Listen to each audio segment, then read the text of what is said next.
Amigos de Politicarte, soy Guillermo Torres Quirós y con el gusto de comentarles que esta cosa se está poniendo cada vez más interesante. Y es que las corcholatas llevan ya varios días haciendo sus recorridos por todo el país con reglas absurdas. No pueden hacer debates, no pueden proponer, prácticamente como lo dijo el propio Marcelo Ebrard, un turismo electoral.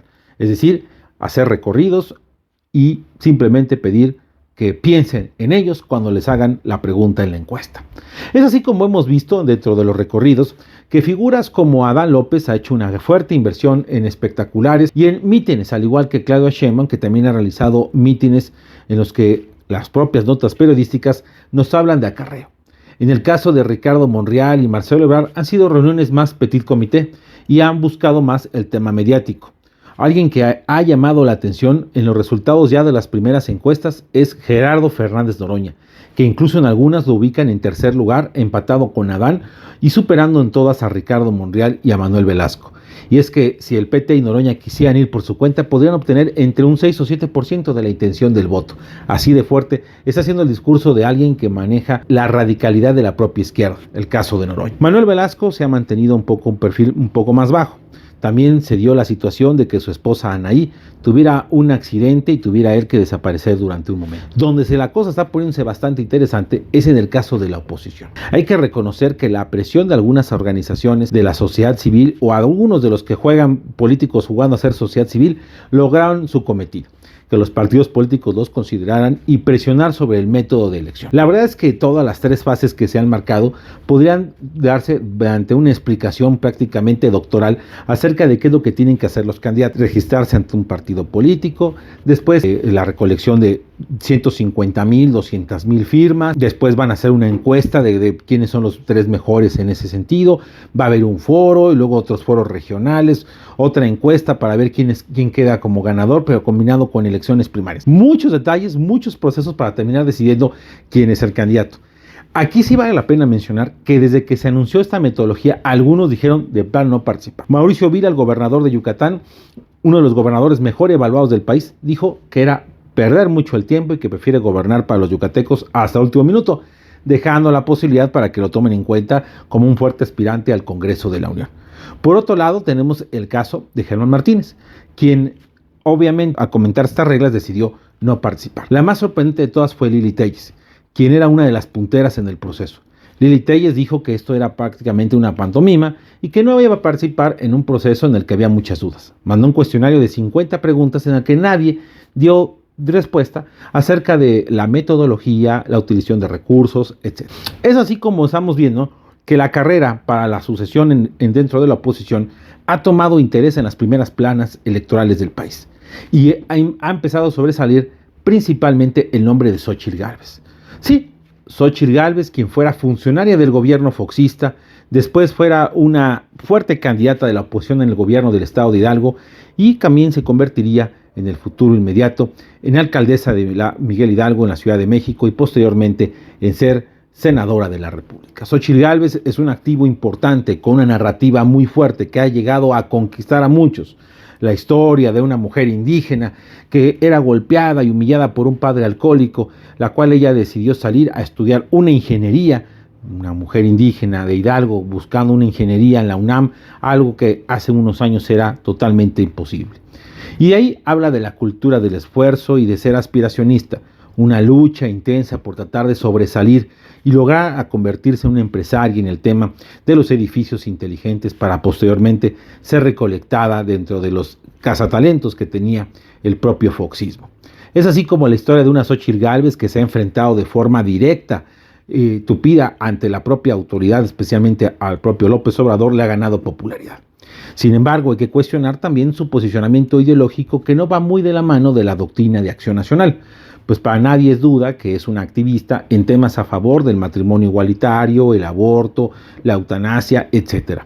Lo que sí podríamos decir es que la discusión de la nominación de Xóchitl Gálvez desubicó prácticamente a la mayor parte de los actores políticos. Figuras como Santiago Krill, que se mantenían como en los primeros lugares y de los que iba a aprovechar su estructura partidista podrían quedar eliminados. Tampoco hay que descartar dentro de todo este paquete a figuras como la propia Beatriz Paredes, Claudia Ruiz Massieu o el propio José Ángel Gurría y también a Enrique de la Madrid, otro de los que también son fuertemente posicionados. La oposición ha manejado más de 15, 16, 20 nombres para ser los posibles aspirantes.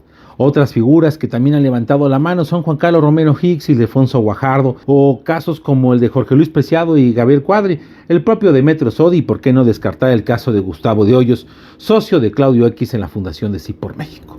Todas estas figuras de alguna manera participarán y harán su show, sin olvidar a los Miguel Ángel Mancera, a los Silvano Aureoles. Pero bueno, todo esto alrededor de algo muy particular, la nominación de la oposición que por primera vez se convirtió en noticia en ese sexenio. Y es que veremos en los próximos días la intensidad de algo en el que no ha iniciado formalmente el proceso. Y es que el proceso electoral comienza hasta el día 4 de septiembre. Así que tendremos candidato de la oposición el día 3 y el candidato por parte de Morena y aliados el día 6 de septiembre. En poco tiempo, en este verano, veremos realmente un verano peligroso, donde veremos de qué lado masca la iguana en referencia hacia los propios candidatos. Pero todo parece indicar que en la oposición podría ser Xóchitl Gálvez la candidata, una vez que ha ganado una narrativa muy particular. Por otro lado, Claudia Sheinbaum sigue encabezando encuestas, aunque Marcelo Ebrard sigue haciendo su propio juego político. Y ojo, ante la pregunta ¿cuál es el papel de Adán López?, sin duda se perfila para ser coordinador ya sea de los senadores o de los diputados de Morena y operar políticamente. Yo lo he dicho en otros espacios y aquí lo digo.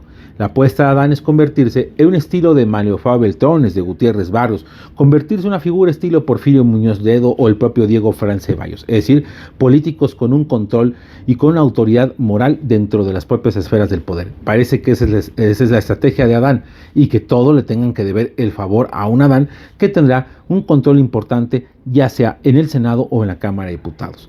Y ojo, porque en el hipotético escenario de que ganara Claudia Sheinbaum y tuviera un Congreso dividido, Adán tendría incluso más poder del que nos podemos llegar a imaginar. Así de contundente las cosas. El gatillo político de esta ocasión tiene que ver con Movimiento Ciudadano, quien ha anunciado que el 4 de diciembre determinará quién será su candidato presidencial. Ya podríamos ir descartando a Ricardo Monreal y al propio Marcelo Ebrard, quienes no van a estar dentro de los contemplados por MC. Sí podríamos ver que MC podría ir por otros lados con sus propios candidatos, es decir, Samuel García, gobernador de Nuevo León, o Colosio Jr., o el propio Enrique Alfaro.